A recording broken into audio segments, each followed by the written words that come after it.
శ్రీమాత్రే నమః. నమస్కారం. క్రోధినామ సంవత్సర ఉగాది శుభాకాంక్షలు ప్రతి ఒక్కరికి కూడా. మనం ఉగాది గురించి కూడా గత కొన్ని ఎపిసోడ్లో తెలుసుకున్నాం. ఉగాది అంటే ఏంటి, ఏం చేయాలి, ఆ రోజు చేయవలసిన అన్ని కూడా చేసాం.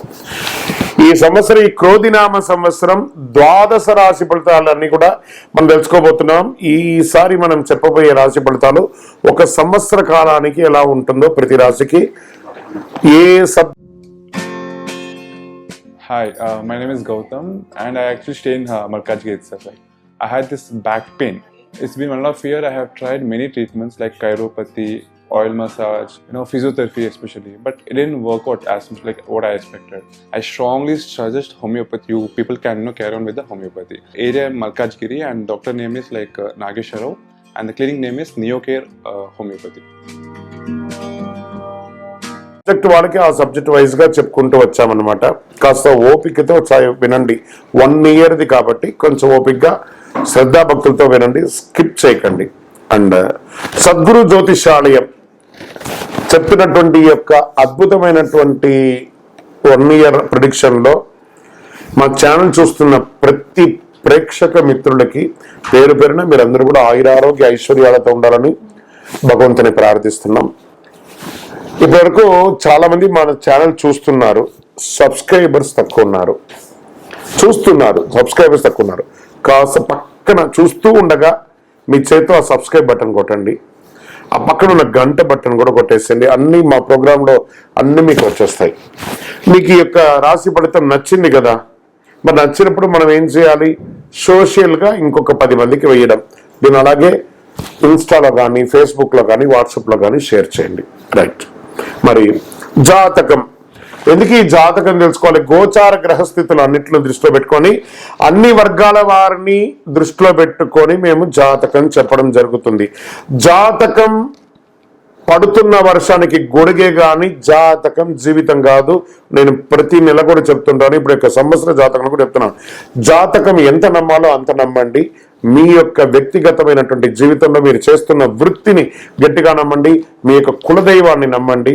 తప్పకుండా మీరు బాగా ఉంటారు. ఓకే, ఎవరెవరు తెలుసుకోవాలి? 21 సంవత్సరాల లోపు ఉన్న విద్యార్థులు, అది స్త్రీ పురుషులు ఎవరైనా జాతకం అడగకండి, చెప్పము.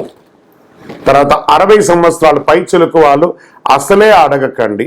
ఎందుకంటే మీరు గొప్ప వాళ్ళు, 60 వసంతాలు చూసుంటారు, మీకు అన్ని తెలుసు కాబట్టి మీరు కూడా జాతకం తెలుసుకోవాల్సిన లేదు. సాక్షాత్ మీరందరూ దైవ సమానులే. తర్వాత ఇల్లీగల్ అఫైర్స్ గురించి దయచేసి అడగకండి. గురుగారు మాకు చాలా అప్పులు ఉన్నాయండి. జాతకం చెప్పుకుంటే అప్పులు తీరదు. వ్యాపారమో ఉద్యోగమో చేస్తే అప్పులు తీరుతుంది.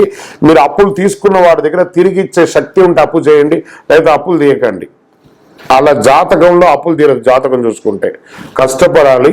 జాతకం చెప్పించి మన దారిని కల్పించుకుంటూ మనం ముందుకు వెళ్ళాలి.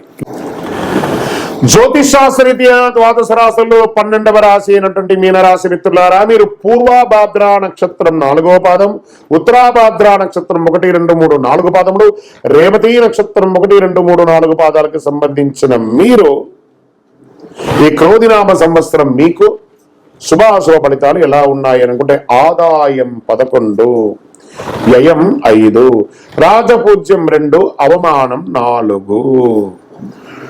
ఈ సంవత్సరం గ్రహస్థితులు గురుడు తృతీయ స్థానంలో స్వర్ణమూర్తిగా సంచరిస్తున్నాడు. శని కూడా ఈ సంవత్సరం అంతా రజితమూర్తిగా సంచరిస్తున్నారు. రాహుకేతులు సంవత్సరం అంతా కూడా జన్మ 7వ స్థానాల్లో తామ్రమూర్తిగా సంచరిస్తున్నారు. గ్రహస్థితులు అంతా అనుకూలంగా ఉన్నప్పటికీ తృతీయ స్థానంలో గురుడు పెద్దగా యోగాన్ని ఇవ్వడం, అన్ని పనుల్లో ఆటంకాలు కలిగిస్తూ ఉంటాడు. ఎదుర్కోవాల్సిన పరిస్థితి ఉంటుంది. ఏళ్ళనాటి ప్రభావం కూడా మిమ్మల్ని కొంత ఇబ్బంది కలుగజేస్తుంది. మీనరాశి వారికి ఈ సంవత్సరం ఆదాయం మాత్రం చాలా బాగుంటుంది. సంపాదించిన డబ్బులు పొదుపు చేయగలుగుతారు. రావాల్సిన ధనము చేతికి అందుతుంది. మొండి బకాయిలు వసూలు అవుతాయి. అనవసరమైన ఖర్చులు ఉన్నప్పటికీ ఆదాయం కూడా బాగుంటుంది. మీనరాశి మిత్రులారా, ఎదుటి వాళ్ళని గౌరవించడం నేర్చుకోండి. ఫస్ట్ మీరు ఎదుటి వాళ్ళని వారి స్థానానికి గౌరవించడం మీరు నేర్చుకోవాలి. కాస్త మీకు దుడుకు స్వభావం ఉంటుంది. క్షణచిత్తం క్షణమాయం, చాప నీళ్ళలో ఎలా ఉంటుందో అలాగే ఉంటుంది మీ యొక్క బుద్ధి ప్రవర్తన కూడా. ఈ క్షణం ఏం చేయాలనుకుంటారో వచ్చే క్షణం దాన్ని మర్చిపోయి మీ ఇష్టం వచ్చినట్టు చేస్తారు. అలా కాకుండా జాగ్రత్తగా ఉండాలి. అప్పులు ఇవ్వడం కానీ అప్పులు తీసుకోవడం కానీ మంచిది కాదు ఈ సంవత్సరం. షూరిటీ సంతకాలు చేయడం కానీ అది మంచిది కాదు. రుణ బాధలు తగ్గుతాయి, ఆర్థిక వనరులు పెరుగుతాయి. వ్యాపారంలో లాభాలు ఉన్నప్పటికీ కొంత ఒడిదుడుకులు తప్పదు. నూతన వ్యాపారాలు ప్రారంభించకండి. మీ శ్రమకు ఫలితం ఉంటుంది. శత్రువులు కూడా పెరిగే అవకాశాలు ఉన్నాయి. నరదృష్టి పెరుగుతుంది. మీరు చాలా జాగ్రత్తగా వ్యవహరించాల్సిన సమయం కూడా ఉంది. అన్ని పనుల్లో ఒక్కొక్కసారి ఆటంకాలు వస్తాయి. కుటుంబంలో కలహాలు, మిత్రులతో మనస్పర్ధలు వచ్చే అవకాశాలు ఎక్కువ కనబడుతున్నాయి. భార్యాభర్తల మధ్య సఖ్యత లోపం అవుతుంది. ఆచితూచి వ్యవహరించండి.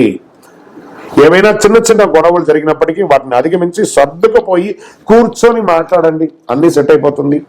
వివాహేతర సంబంధాలు మిమ్మల్ని ఇబ్బంది గురి చేస్తాయి కాబట్టి అలాంటి వాటి జోలికి వెళ్ళకండి. దానివల్ల మీ జీవితాలే నాశనం అవుతాయి. మీనరాశి మిత్రులారా, జాగ్రత్త. మీరు కాస్త సున్నితమైనటువంటి మనస్తత్వం గలవారు, కాస్త జాగ్రత్తగా ఉండండి.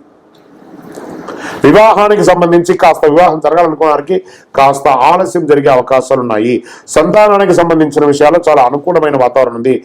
గర్భిణీ స్త్రీలకి కూడా చక్కగా ఆరోగ్యవంతులు కాబట్టి కొంచెం చిన్న చిన్న ఇబ్బందులు కలిగిన అద్భుతమైనటువంటి సంతానాన్ని పొందుతారు. కుటుంబ సభ్యుల మధ్య, అన్నదమ్ములు అక్క చెల్లెల మధ్య ఆచితూచి వ్యవహరించండి, లేదా బంధుత్వం విరిగిపోయే అవకాశాలు ఉన్నాయి. ఈ సంవత్సరం మీనరాశి వారికి గృహయోగం ఉన్నప్పటికీ కాస్త ఆలస్యంగా గృహయోగం ఉంది. దానివల్ల రుణం చేయక తప్పదు. ఉద్యోగ అవకాశాలు ఉన్నప్పటికీ ఆలస్యంగా ఉద్యోగం వస్తుంది. విదేశాల్లో ఉద్యోగం చేసే వారికి కొంత ప్రతికూలత వస్తుంది. నూతన వాహనాలు కొనుక్కోవడం వల్ల విపరీతమైన ధన నష్టం, వాహనాలు మార్చడం, ఆర్థిక ఇబ్బందులు ఎదుర్కోవడం ఇవన్నీ కనబడుతున్నాయి. రాజకీయ నాయకులకి గడ్డు కాలం. అవకాశాలు వచ్చినట్టే వచ్చి చేజారుతుంది, మళ్ళీ వస్తుంది, మళ్ళీ పోతుంది, మళ్ళీ వస్తుంది, మళ్ళీ వస్తుంది.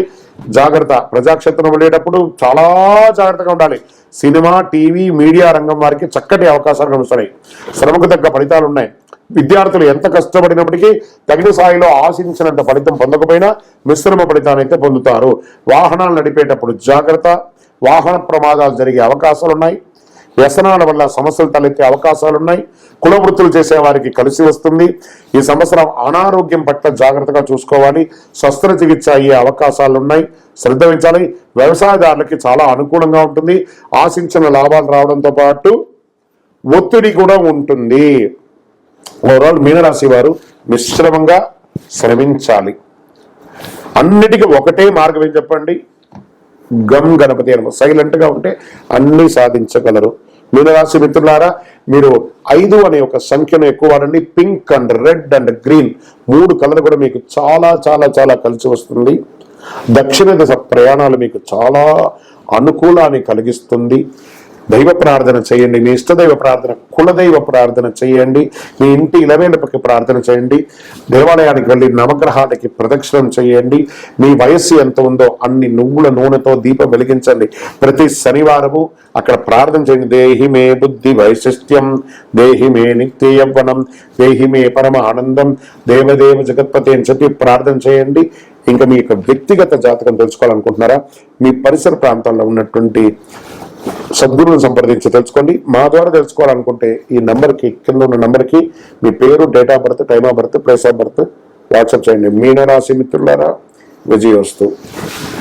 ఈ ద్వాదశ రాశి ఫలితాలన్నింటినీ చూస్తున్నటువంటి ప్రేక్షక మిత్రులారా, మీరందరూ కూడాను ఆయురారోగ్య ఐశ్వర్య భోగభాగ్యాలతో ఉండాలని అఖిలాండ కోటి బ్రహ్మాండ నాయకుడు శ్రీ ధర్మశాస్త్ర అయ్యప్ప స్వామి వారిని ప్రార్థిస్తున్నాము.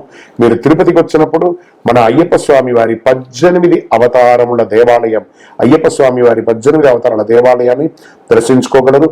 తిరుపతి రైల్వే స్టేషన్ నుండి, బస్టాండ్ నుండి 3 కిలోమీటర్ దూరంలో కపిల తీర్థానికి దగ్గరలో జీవకోన అనే ప్రాంతంలో బ్రహ్మశ్రీ డాక్టర్ చంద్రమౌళి గురుస్వామి గారు నిర్మించి సమాజానికి అంకితం ఇచ్చున్నారు.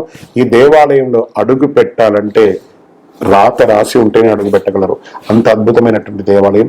రండి, దర్శించుకోండి, అనుగ్రహం పొందండి. విజయోస్తు. వందే మాతరం, వందే మాతరం, వందే మాతరం. చంద్రమౌళి వెంకటేష్ శర్మ గురుస్వామి శరణమయ్యప్ప. మా ఛానల్లో వస్తే ప్రతి కార్యక్రమాలని మీరు చూస్తున్నారు.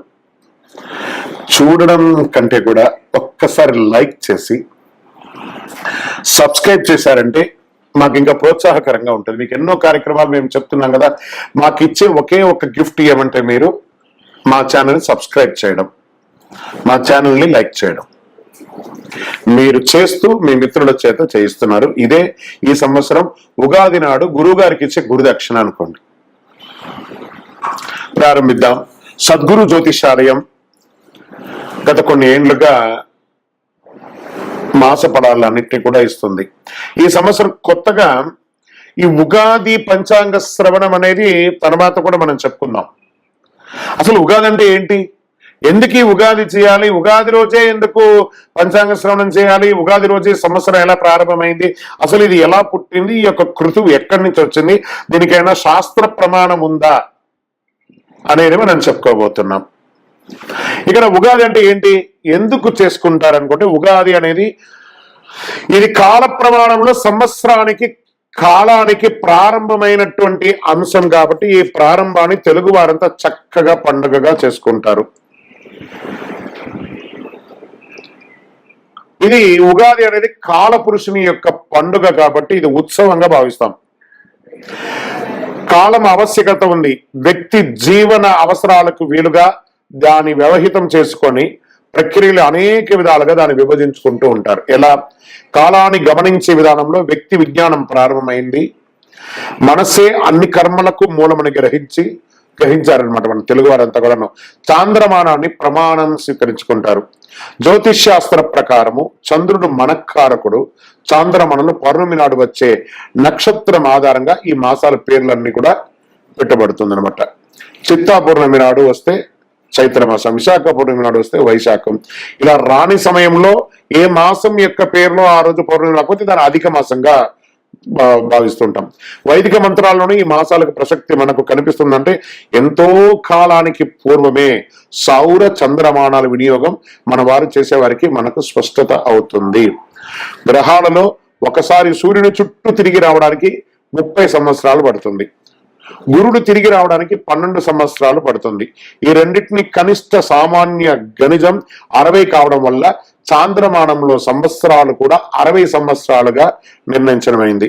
ఈ 60 సంవత్సరాలు మళ్ళీ మనం సంవత్సరం, పరివత్సరం, ఇడావత్సరం, యుద్ధోత్సరం, అనువత్సరాలుగా భాగం చేస్తే ఇది పంచవర్షాత్మక యుగంగా చూసుకుంటే 60 సంవత్సరాల్లో మళ్ళీ 12 విభాగాలుగా కనిపిస్తాయి.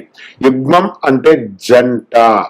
శరీరంలో కాళ్ళు, చేతులు మొదలైన కర్మేంద్రియాలు, చెవులు ఇలా మొదలైన జ్ఞానేంద్రియాలు జంటగా పనిచేసే స్పష్టమైన సమాచారాన్ని సేకరించగలుగుతాం. కాలంలోనూ రాత్రి పవలు ఆయనాల్లోనూ జంటగా కనిపిస్తుంటాయి. అదేవిధంగా అధిక మాసంలో జంట ఏర్పడే 5వ సంవత్సరానికి కాలానికి పంచవర్షాత్మక యుగం అని పేరు పెట్టడం జరిగింది. ఆ తర్వాత కాలంలో యుగం అనేది జంట అర్థం నుండి కాలార్థంగా మార్చబడింది. ఉగాది అంటే ఇదే యుగాది. ఇది కాల ప్రమాణంలో సంవత్సరానికి కాలానికి ప్రారంభమైనటువంటి అంశం. ఈ ప్రారంభమైన తెలుగు వారంతా చక్కగా పండుగగా ఆచరిస్తారు. ఆ రోజే అనేకమైనటువంటి శుభ కార్యక్రమాలు నిర్వర్తిస్తాం. వసంత ఆగమోత్సవ వేడుకల్లో నిర్వహించే ఈ ఉత్తమమైనటువంటి రోజు ఎన్నో శుభసూచకాలతో కోరుకుంటామన్నమాట. అనేక ధర్మ గ్రంథాలు, వ్రత గ్రంథాలు ఉగాది నాడే వైజ్ఞానాన్ని తెలియవలసిన పనులు కూడా నిర్దేశించారు. దీనికి ఎలా ఉంటుంది అంటే ప్రతి గృహంలోనూ ధ్వజారోహణం, తైలభ్యంగ స్నానం, నవవస్త్రాభరణం, దమనేన బ్రహ్మపూజనం, సర్వాచాత్కర మహశాంతి, పౌరుష ప్రతీతం వ్రతం, నింబకుసుమ భక్షణం, పంచాంగ పూజ, పంచాంగ శ్రవణం, ప్రసాద ప్రారంభం, రాజదర్శనం, వసంత నవరాత్రి ప్రారంభం. ఈ విధంగా అనేక అంశాలు ఉగాది నాడు చేయవలసిన కృత్యుల్లో ప్రధానంగా చేశారు. తెలుగువారు ప్రత్యేకంగా జరుపుకునే ఈ ఉగాది నాడు తప్పనిసరిగా నివర్తించే ఏమేమి ఉంటాయంటే, మనం అందరం చేసుకునేది ఉగాది పంచాంగ శ్రవణం, పచ్చడి, ఏదైనా దేవాలయంకి వెళ్ళడం. ఇంకా చాలా కూడా దీని గురించి మనము చెప్పుకోవచ్చు. ఎంత అద్భుతం అంటే ఈ సంవత్సరము పేరు వచ్చేసి క్రోధినామ సంవత్సరం. 2024 ఏప్రిల్ 9 నాడు వస్తుంది. ఏప్రిల్ 8 సోమవారం కొత్త అమావాస్యతో శోభకృతనామ సంవత్సరం పూర్తి అవుతుంది. ఏప్రిల్ 9 మంగళవారం నుంచి క్రోధినామ సంవత్సరంగా ప్రారంభమవుతుంది. బ్రహ్మకల్పం ప్రారంభమైన మొగతిరి ఉగాది ప్రభవ. మొదటి ఋతువు వసంతం, మొదటి నెల చైత్రం, మొదటి తిథి పాడ్యమి, మొదటి వారం ఆదివారం. ఆ రోజే సృష్టి ప్రారంభమైంది. చైత్రమాసం శుక్లపక్షంలో సూర్యోదయ వేళకు పాడ్యమి తిథి ఉన్నందున ఉగాదిగా నిర్ణయించారు. ఏమని చెప్పారు? ఎలా వచ్చింది ఇది? అగస్య ఆదిహి ఉగాది. ఉగా అంటే నక్షత్రం యొక్క గమనం, దీనికి ప్రారంభం ఉగాది అని అర్థం. బ్రహ్మకు పగలు అంటే మనుషుల లెక్క ప్రకారం 4, 3, 2 కమ సుమారుగా 7 సున్నాలు అంటే చూసుకోండి 4,32,4,32,00,000 సంవత్సరాలు. ఈ నోటి కూడా తిరగట్లేదు ఆ సైబర్లతో. రాత్రి కూడా ఉంటే బ్రహ్మకు ఒక రోజు 86,40,00,000 సంవత్సరాలు అన్నమాట. ఏ బాబాయ్, ఇలాంటివి 360 రోజులు పూర్తి చేస్తే ఆయనకు ఒక సంవత్సరం అయినట్టు బ్రహ్మకు లెక్క. అంటే 3,11,40,00,000 సంవత్సరాలు. ఇలా 100 ఏళ్ల బ్రహ్మ ఆయుష్ ఇంత. ఇప్పుడున్నది 7వ బ్రహ్మ, అంటే ఇన్ని ఇవాళ అయిపోయాయి. ఇప్పటి వరకు 6 బ్రహ్మలు సృష్టి కార్యాలు ముగించారు. 7వ బ్రహ్మ ఇప్పుడు ద్వితీయార్థంలో ఉన్నాడు. అంటే ఇప్పుడు ఆయన వయసు 51 సంవత్సరాలు. కలియుగం ప్రమాదినామ సంవత్సరం చైత్ర శుద్ధ పాఠ్యం రోజు ప్రారంభమైంది. ఈ కల్పం ప్రారంభమైన చెప్పాలి అంటే 19 కోట్ల 197, 29, 49, 114 సంవత్సరాలు నెంబర్ పరంగా చూసుకుంటే ఇన్ని సంవత్సరాలు అయింది. ఇప్పుడు మనం వైవస్వత మన్వంతరంలో కలియుగంలో ఉన్నాము. ఈ రోజే వేదాలని రక్షించే రోజు కూడా. మహావిష్ణువు మత్స్యావతారాన్ని ధరించి సోమకాసుని రాక్షసుని సంహరించి వేదాలను రక్షించి బ్రహ్మకు అప్పగించిన రోజు ఉగాది. శ్రీరాముడు విక్రమాదిత్య శాలివాహన పట్టాభిషేకుడై రోజు కూడా ఉగాది. ఎంత అద్భుతం! వరాహమిదుడు పంచాంగాన్ని జాతికి అంకితం ఇచ్చిన రోజు కూడా ఉగాది రోజే. తెలుగు సంవత్సరాల పేర్లు ఎలా వచ్చాయి మరి అన్ని చెప్పుకుంటున్నాం కదా. 24, 25 తెలుగు సంవత్సరం పేరు క్రోధి. తెలుగు సంవత్సరాలు మొత్తం 60. ప్రభవ నుంచి మొదలై అక్షయతో పూర్తయి ఒక ఆవృతం పూర్తయినట్టు మళ్ళీ ప్రభవతో ప్రారంభమవుతుంది లెక్క. ఈ సంవత్సరాలకు పేర్లు పెట్టడం వెనక విభిన్న వాదనలు కూడా ఉన్నాయి. శ్రీకృష్ణుడికి 16,100 మంది భార్యలు. వారిలో సాందీపని అనే రాజకుమారికి 60 మంది సంతానం. వారి పేర్లు తెలుగు సంవత్సరాలకు పెట్టారని ఒక కథ ఉంది. నారదుని యొక్క సంతానం పేర్లు వీటికి పెట్టారని మరో కథ కూడా ప్రాచుర్యంలో ఉంది. దక్ష ప్రజాది కుమార్తెలు పేరు కూడా ఇవే అని చెప్పి అదొక కథ ఉంది. ఉగాదికి ఈ 60 సంవత్సరాలకి ఇన్ని పేర్లున్నాయి. ఈ పండుగ తెలుగు వారు చాంద్రమాన అనుసరించి నూతన సంవత్సరంగా జరుపుకుంటారు. ఈ పండుగను కేవలం తెలుగు రాష్ట్రాల వారే కాకుండా బెంగాల్, కేరళ, పంజాబ్, మహారాష్ట్ర, అస్సాం రాష్ట్రాల్లోనూ జరుపుకుంటారు. కర్ణాటకలోను ఉగాదిగానే పరిగణిస్తే మహారాష్ట్రలో గుడిపావడ అనే పేరుతో పిలుస్తారు. తమిళనాడులో పుత్తాండు అని పిలుస్తారు. మలయాళీలు విషు అని పిలుస్తారు. సిక్కులు వైశాఖి గాను, బెంగాలీలు పాయిల్ గాను, వైశాఖ్ గాను జరుపుకుంటుంటారు. అంటే రకరకాలుగా ప్రతి ఒక్కరు వారి వారి యొక్క రాష్ట్ర ప్రకారం ఆ కొత్త సంవత్సరానికి చాలా విశేషమైనటువంటి పిలుస్తారు. ఈ ఉగాదితో ప్రారంభమయ్యే క్రోధినామ సంవత్సరం అందరికీ శుభాలు కలగాలని మనస్ఫూర్తిగా కోరుకుంటాము. సరే, ఏం చేద్దామండి? ఈ ఉగాది రోజు ఏమేమి చేయాలి? తెలుగువారు ప్రత్యేకంగా జరుపుకునే ఉగాది ఇక్కడ ధనిక పేద, చిన్న, రాజు పేద అని లేదు, ప్రతి ఒక్కరు జరుపుకుంటారండి. తెల్లవారుజామున సూర్యోదయాత్పూర్వం నిద్ర లేవడం, తైలాభ్యంగన స్నానం. చిన్నప్పుడు మీకు అందరికి గుర్తుందా? తల్లి మన నానమ్మలు అమ్మమ్మలు అంతా నూనె పెట్టి శరీరం అంతా నూనె పెట్టి మనకు మసాజ్ లాగా చేసి పెడుతుంటారు, ఎండకు నిలబెడుతుంటారు. అలాంటిది సంవత్సరం పొడుగున చేయకపోయినా కనీసం ఉగాది రోజు ఇది చేయాలి. మంచి నువ్వుల నూనెతో మంచిగా నూనె పెట్టుకొని ఎండకు నిలబడాలి కాసేపు. తర్వాత చక్కగా స్నానం, సీకాకాయతో స్నానం, టెక్నాలజీ ప్రకారం షాంపూ వగేరాలు. ఇంకేం గొప్పగా కనబడుతుందంటే పంచాంగ శ్రవణం కనబడుతుందట. నింబ కుసుమ భక్షణం, వేప పువ్వు పచ్చడి తినడం. ఋతు సంబంధంగా పండగ ఉగాది కావడం వల్ల తప్పనిసరిగా వేప పువ్వు పచ్చడి తినాలి. మన శరీరంలో ఉన్నటువంటి రసాయన మార్పుడి ఆరోగ్యపరమైనటువంటి ఆ యొక్క నరాలని యాక్టివేట్ చేస్తుంది అనమాట. ఆ యొక్క వీటన్నింటినీ కూడాను. పాల్గొన శుద్ధ పౌర్ణమి తెల్లవారి మామిడి పువ్వుని తినాలని, ఉగాది నాడు వేప పువ్వు తినాలని చెప్పడం వల్ల ఆ రోజు ఉగాది పచ్చడి షడ్రుచులతో తయారు చేయడం ఆనవాయితీ. ప్రతి ఒక్కరింటిలో చూడండి ఉగాది పచ్చడి చేస్తారు. పక్కింటి వాళ్ళకి ఇస్తారు, ఎదురింటి వాళ్ళకి ఇస్తారు, పని వాళ్ళకి ఇస్తారు, పై వాళ్ళకి ఇస్తారు, అందరికి ఇస్తారు ఉగాది పచ్చడి. ఇక్కడ ఏం చెప్పాడు?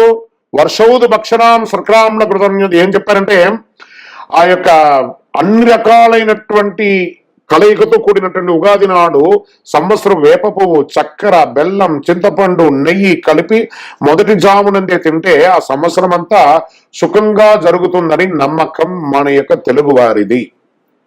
సరే, అది తీసుకుంటాం. మళ్ళీ ఏం చేయాలి? పంచాంగ శ్రవణం. తిథివార నక్షత్రాలతో కూడిన పంచాంగాన్ని ఆ రోజు వినడం వల్ల ఆ సంవత్సరం అంతా ప్రణాళిక వేసుకుని ఒక మనం రూట్ మ్యాప్, ఒక day plan, monthly plan, year plan వేసుకుంటాం కదా. ఇది ఏ సంవత్సరంలో వర్షం, ఏ నెలలో వర్షం వస్తుంది, ఎప్పుడు మూడాలు వస్తాయి, ఏ ముహూర్తాలు ఎలా ఉన్నాయి, ఏ రాశి వారికి ఎలా ఉన్నాయి, ఏం చేసుకుంటే బాగుంటుంది, రాజకీయం ఎలా ఉంటుంది, వ్యాపారస్తులకు ఎలా ఉంటుంది, ఉద్యోగస్తులకు ఎలా ఉంటుంది, వినబడే ఆ పంచాంగ శ్రవణం 5 అంగములతో కూడినటువంటి పంచాంగం అంటారు. సంవత్సరం ప్రారంభంలో సంవత్సరం యొక్క విశేషాలు అధ్యయనం చేస్తే సంవత్సరం తీసుకునే నిర్ణయాలన్నిటికీ ఒక శుభ సూచకంగా ఉంటుంది. పంచాంగాన్ని గురించి తెలుసుకోవడం అంటే సంవత్సరం సంబంధమైన అంశాల ముందు జాగ్రత్త కోసం ప్రయత్నం చేస్తుంటే వర్షాలు పడే విధానం ఎలా ఉంటుంది, భూమి పండే విధానం ఎలా ఉంటుంది, ఏ ధాన్యాలకి విలువ పెరుగుతుంది, యుద్ధాలు వస్తాయా, పశు సంపద ఏమైనా ఉంటుందా, రాజు ఎవరు, మంత్రి ఎవరు, సస్యశ్యామలంగా ఉంటుందా, ఏమేమి తెలుసుకోవాలి, సంవత్సరంలో ఎలా మెలగాలి, మూడాలు ఎప్పుడు, గ్రహణాలు ఎప్పుడు, అవన్నీ చెప్పుకోవడమే ఈ పంచాంగ శ్రవణం యొక్క విశేషాలు. అన్ని వర్గాల వారిని ప్లాన్ అంటూ ఒక ఇయర్ ప్లాన్ లాంటిది అనమాట. పంచాంగాలు అంటే తిథి, వార, నక్షత్ర, యోగ కరణాలే పంచ అంగములు. భూమి నుండి ఆకాశంలో సూర్య చంద్రాదులు దూరాలను గణించే వారికి సంబంధించిన వివరాలు అందించే ఒక విజ్ఞాన శాస్త్రమే ఈ యొక్క పంచాంగం. ఒక రకంగా ఆకాశాన్ని అరిచేతిలో చూపిస్తున్నట్టే అనుకోండి. వర్షం బలానప్పుడు పడుతుంది, ఈ మాసం ఇప్పుడు వస్తుంది, అధిక మాసం ఇలా వస్తుంది, గ్రహణం ఇలా వస్తుంది, ఇవన్నీ కూడాను అరిచేతిలో చెప్పడమే ఈ యొక్క పంచాంగం. అది ఎట్టు అనామతిగా చెప్పడం కాదు, లెక్కతో సహా వేసి చెప్పడం అనమాట. ఇది దీని ఆధారంగా మన నిత్య నైమిక కార్యక్రమాలన్నీ కూడా నెరవేర్చుకుంటాం. ఏం చెప్పాడు వేద ప్రమాణంలో? తిదేశ శ్రీమాప్నోతి, వారాద్ ఆయుష్యవర్ధనం, నక్షత్రాద్ హరతే పాపం, యోగాత్ రోగ నివారణం, కరణం కార్యసిద్ధించ, పంచాంగ ఫలముత్తమం. అంటే కాల విత్కృతిమాన్ దేవానుగ్రహ లభతే అంటూ తిథి శ్రేయస్సును, వారం ఆయుష్ను, నక్షత్రం పాప నివారణను, యోగం రోగ నివారణను, కరణం కార్యసిద్ధిని కలిగిస్తుంది. ఇవన్నీ వింటే ఈ పంచాంగ శ్రవణంలో బ్రహ్మ ఆయుర్దాయం మన నిత్య స్ఫూర్తి అంటుంది అనమాట.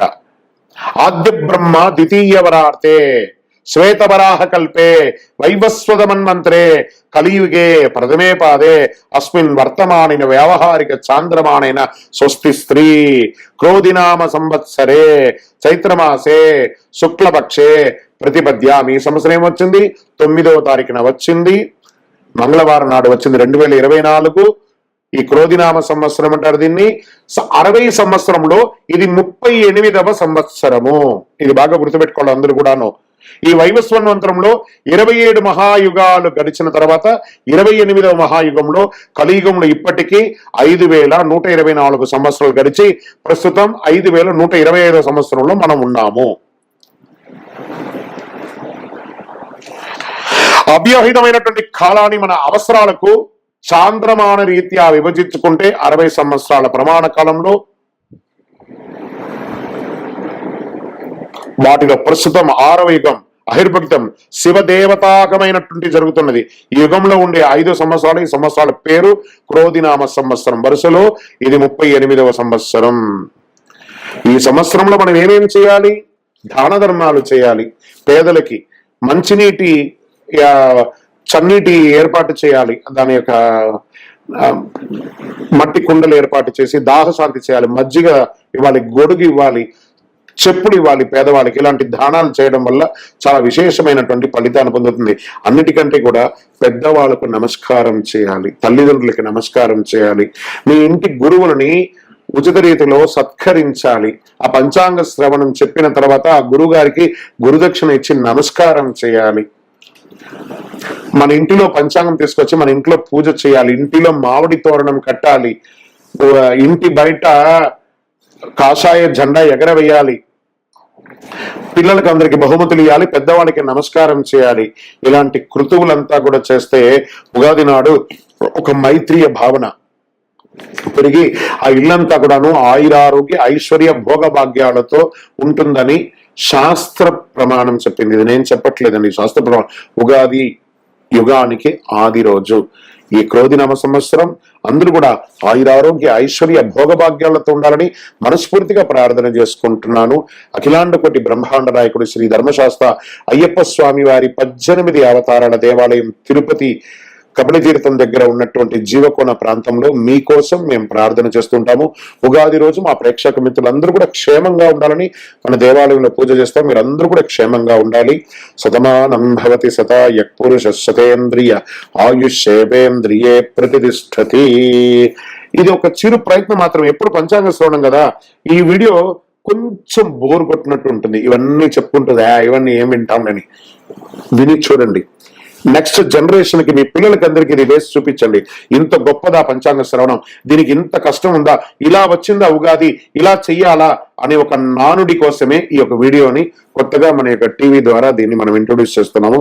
ఖచ్చితంగా మంచి మనసున్న మీరు సబ్స్క్రైబ్ చేసి మీ మిత్రులకు అందరికి కూడా ఈ యొక్క ముఖ్యమైనటువంటి సమాచారం కలిగిన ఉగాది గురించి తెలుసుకునే ఒక మహత్తరమైనటువంటి విశేషాన్ని ఫేస్బుక్ లోను, ఇన్స్టాలోను, వాట్సాప్ లోను షేర్ చేయాలని కోరుకుంటున్నాం.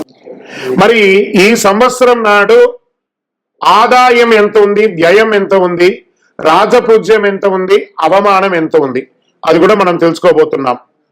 తెలుగు సంవత్సరాలు 60 సంవత్సరాలలో ఈ సంవత్సరం 38వ సంవత్సరంగా క్రోధినామ సంవత్సరం ఏప్రిల్ 9 మంగళవారం నాడు ఉగాది ప్రారంభమైంది. ఆ రోజు నుంచి గోచార గ్రహస్థితులు అన్నింటిలో దృష్టి పెట్టుకొని ఒక సంవత్సర కాలం 12 రాసులకి, 12 రాసులకి, అశ్విని పర్యంతం మీనం వరకు ఉన్నటువంటి రాసులకు అందరికీ కూడాను ఆదాయం, వ్యయం, రాజపూజ్యం, అవమానం అనేది ఎలా ఉంటుంది అని కూడా చెప్పబోతున్నాం.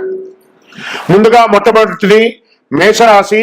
అశ్విని నక్షత్రం, భరణి నక్షత్రం, కృత్తిక మొదటి పాదానికి సంబంధించిన మీరు మేషరాశి వారిగా పరిగణించబడుతున్నారు.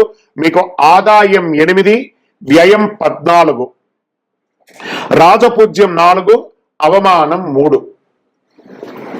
వృషభ రాశి వారికి కృత్తిక 2, 3, 4 పాదములు, రోహిణి నక్షత్రం, మృగశిర 1, 2 పాదాలకు సంబంధించిన మీరు వృషభ రాశిగా పరిగణించబడుతున్నారు. మీ ఆదాయం 2, వ్యయం 8, జాగ్రత్త సుమి, రాజపూజ్యం 7, అవమానం 3. మిథున రాశి వారు మృగశిర నక్షత్రం 3, 4 పాదములు, ఆరుద్ర, పునర్వసు 1, 2, 3 పాదాలకు జన్మించిన మీరు మిథున రాశి వారిగా పరిగణించబడుతున్నారు. ఆదాయం 5, వ్యయం 5, రాజపూజ్యం 3, అవమానం 6. మిశ్రమం, జాగ్రత్త. కర్కాటక రాశి వారు పునర్వసు నక్షత్రం 4వ పాదం, పుష్యమి నక్షత్రం, ఆశ్లేష నక్షత్రం సంబంధించిన మీరు కర్కాటక రాశి వారిగా పరిగణించబడుతున్నారు. మీకు ఈ సంవత్సరం ఆదాయం 14, వ్యయం 2. సూపర్ కదా. రాజపూజ్యం 6, అవమానం 6, ఈక్వల్.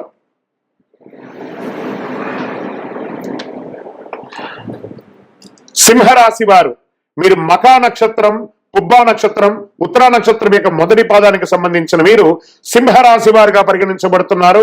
ఆదాయం 2, వ్యయం 14, జాగ్రత్త.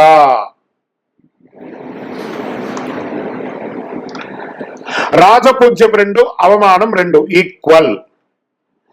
కన్యా రాశి వారు ఉత్తరా నక్షత్రం 2, 3, 4 పాదములు, హస్త, చిత్తా నక్షత్రం 1, 2 పాదాలకు సంబంధించిన మీరు కన్యా రాశి వారిగా పరిగణించబడుతున్నారు. ఆదాయం 5, వ్యయం 5, రాజపూజ్యం 5, అవమానం 2. ఆల్మోస్ట్ ఆల్ ఈక్వల్ గా ఉంది కాబట్టి నో టెన్షన్. తులారాశి వారు చిత్తా నక్షత్రం 3, 4 పాదములు, స్వాతి, విశాఖ 1, 2, 3 పాదాలకు జన్మించిన మీరు తులారాశి వారిగా పరిగణించబడుతున్నారు. ఆదాయం 2, వ్యయం 5, రాజపూజ్యం 1, అవమానం 5. జాగ్రత్త సుమి. వృశ్చిక రాశి వారు విశాఖ 4వ పాదం, అనురాధ నక్షత్రం, జ్యేష్ఠ నక్షత్రం 4 పాదాలకు సంబంధించిన మీరు వృశ్చిక రాశి వారిగా పరిగణించబడుతున్నారు. ఆదాయం 8, వ్యయం 14, రాజపూజ్యం 4, అవమానం 5. 60-40గా ఉన్నారు, పర్వాలేదు, గట్టెక్కే అవకాశాలు కనబడుతున్నాయి. ధనుసు రాశి వారు మూలా నక్షత్రం, పూర్వాషాఢ 1, 2, 3, 4 పాదాలు, ఉత్తరాషాఢ మొదటి పాదానికి జన్మించిన మీరు ధనుసు రాశి వారిగా పరిగణించబడుతున్నారు. ఆదాయం 11, వ్యయం 5, రాజపూజ్యం 7, అవమానం 5. సూపర్. ఎందుకంటే నేను చెప్పాను కదా, ఈ యొక్క ధనుసు రాశి వారికి వాళ్ళు నక్కదోక పట్టినట్టే చాలా అద్భుతమైనటువంటి ఫలితాలు ఉంటాయి వాళ్ళకి. మకర రాశి వారు ఉత్తరాషాఢ నక్షత్రం 2, 3, 4 పాదములు, శ్రవణ, ధనిష్ట 1, 2 పాదాలకి సంబంధించిన మీరు మకర రాశి వారిగా పరిగణించబడుతున్నారు. ఆదాయం 14, వ్యయం 14, రాజపూజ్యం 3, అవమానం 1 ఈక్వల్ గా ఉన్నారు. ఇక కుంభరాశి వారు ధనిష్ట నక్షత్రం 3, 4 పాదములు, శతభిష మరియు పూర్వభద్ర 1, 2, 3 పాదాలకు జన్మించిన మీరు కుంభరాశి వారిగా పరిగణించబడుతున్నారు. ఆదాయం 14, వ్యయం 14, రాజపూజ్యం 6, అవమానం 1. జాగ్రత్త సుమి. మీనరాశి వారు పూర్వభద్ర నక్షత్రం 4వ పాదం, ఉత్తరాభాద్ర, రేవతి నక్షత్రానికి సంబంధించిన మీరు మీనరాశి వారిగా పరిగణించబడుతున్నారు. ఆదాయం 11, వ్యయం 5, రాజపూజ్యం 2, అవమానం 4. కొంచెం మిశ్రమంగా ఉంది, జాగ్రత్తగా ఉండాల్సినటువంటి విషయం. ఆదాయం అంటే సంపాదన, వ్యయం అంటే ఖర్చు, రాజపూజ్యం అంటే గౌరవం, అవమానం అంటే మీకు తెలుసు, ఇంక మేము దాని గురించి డిస్క్రిప్షన్ చేయక్కర్లేదు. ఆదాయం కన్నా వ్యయం తక్కువ ఉంటే సంపాదించిన దాంట్లో ఎంతో కొంత మిగులుతుంది. ఆదాయం కన్నా వ్యయం ఎక్కువ ఉంటే సంపాదించిన దానికన్నా ఖర్చులు ఎక్కువ ఉంటుంది. ఆదాయ వ్యయం 2 సమానంగా ఉంటే ఈ చేత్తో సంపాదిస్తారు, ఈ చేత్తో ఖర్చు పెడతారు. అంటే లాభ నష్టాలు 2 కూడా సమానంగా ఉంటాయని చెప్పచ్చు. రాజపూజ్యం కన్నా అవమానం తక్కువ ఉంటే మిమ్మల్ని తిట్టేవారి కన్నా గౌరవించేవారు ఎక్కువ ఉంటారు. అవమానం ఎక్కువ ఉంటే మిమ్మల్ని పొగిడేవారి కన్నా తిట్టేవారి సంఖ్య ఎక్కువ ఉంటుంది. రాజపూజ్యం, అవమానం సమానంగా ఉంటే గౌరవము, అవమానము 2 ఈక్వల్ గా ఉంటుంది. ఈ రెండింటినీ కూడా బేరీజ్ చేసుకొని మీ నిత్య కర్మలు, నిత్య జీవితంలో ఎలా మెదలాలో సంపూర్ణ పంచాంగ విశ్లేషణ, రాశి ఫలిత విశ్లేషణ కూడా కమింగ్ ఎపిసోడ్ లో చెప్పడం జరుగుతుంది. విజయోస్తు.